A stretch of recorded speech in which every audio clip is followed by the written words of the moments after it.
What's going on, everybody? Jeff back here with another Hophead beer review. As you can see, I'm back in my apartment from last year. Not exactly the same room, but same building and everything, so that's why it looks the same. We got a interesting beer that I'm excited to kick the semester off with. This is Ballast Dorado Double IPA Pale Ale.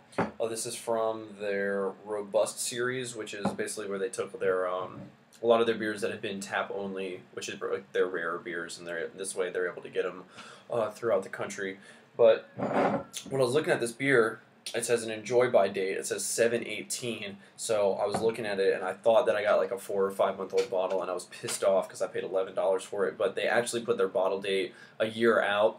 So I'm shooting this one on the 15th, so this bottle is actually less than a month old, which, coming from California, is super fresh. I feel like the Stone Ruination 10th anniversary we didn't get for another 3 months after it was released. It still was incredibly good, but I would have liked to have gotten it a little bit fresher than that. But so this one is the big daddy of their IPAs.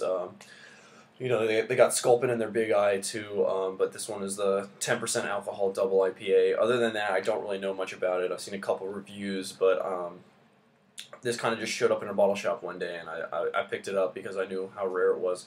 But I'm excited. Let's go ahead and kick the semester off and get this one into a glass. This one's got a normal Ballast point cap. That's either an astrolabe or a sextant. I'm not really sure. Some sort of knock. Alright, as you guys can see, this beer pours out a pretty traditional looking double IPA. Orange, light orange, verging on yellow kind of color. I don't know if this is a chill haze or what it is, but it's got a little bit of a haze thing going on.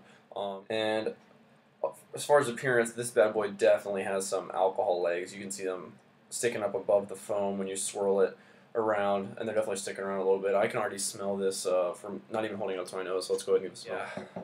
I mean, just like all their beers, it's got a huge amount of West Coast hop scents to this one. It's got a lot of those tropical fruits, which I really enjoy, and it's got a lot of those citrus characteristics. Maybe a slight pine coming. The citrus and the tropical fruit notes are the most dominant here when you get a scent of this. It smells really sweet too, like maybe like sugar soaked grapefruits or something like that. It smells like it's got a nice sweetness, not necessarily malt forward, but definitely a sweet smelling beer. Let's go ahead and give this one a taste. Cheers. That's pretty intense. For as boozy as it is and as citric as it is, it's really not that bitter. It doesn't have much of like a mouth-puckering bitterness up front, and it doesn't really have a lingering bitterness towards the end like you get with a lot of these. Slight booziness, I'm feeling it kind of coming down through my chest, but it's not really too present on the palate. Initially, you are getting a lot of those tropical fruit and the citrus flavors, just like in the smell. A lot of grapefruit, maybe some tangerine, that kind of a thing. It's really, really sweet, which I like too.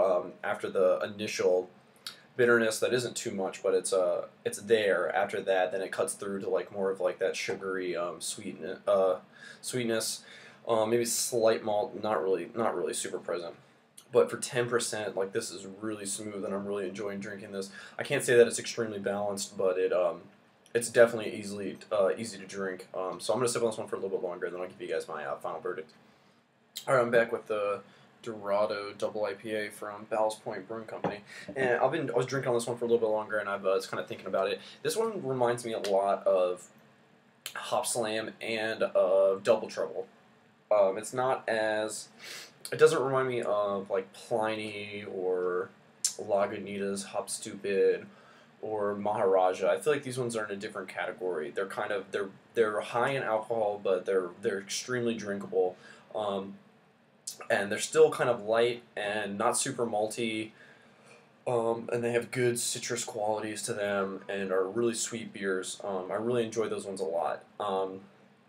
Major drawbacks with this one is it a little bit more boozy than either of those beers, and the price point is probably the worst part. It's $11 for 22 ounces of this one, whereas Double Trouble you can get 4 bottles for $11, and Hop Slam you can get 6 bottles for like $18. So that's a major drawback.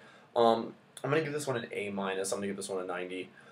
It is a great beer. It's extremely drinkable. I like it a lot. It's got lots of stuff that you're looking for in a double IPA. It's big, it's bold, it's out there, it's got all the great citrus flavors that you're looking for. It's extremely smooth. It masks the alcohol, not 100%, but very well. It's a really good beer, and I'm gonna enjoy drinking the rest of this. Will I buy it again? Probably not. If I see it on tap or something, which I probably never will, I would definitely try it again then. But I don't think it's worth $11 for a bottle. And seeing as how rare it is, it's not worth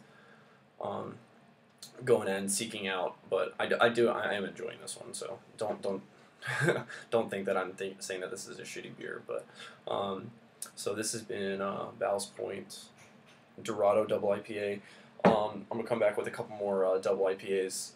And then I'll kick off the rest of the school year, you know. So, see you guys in another beer review. Cheers.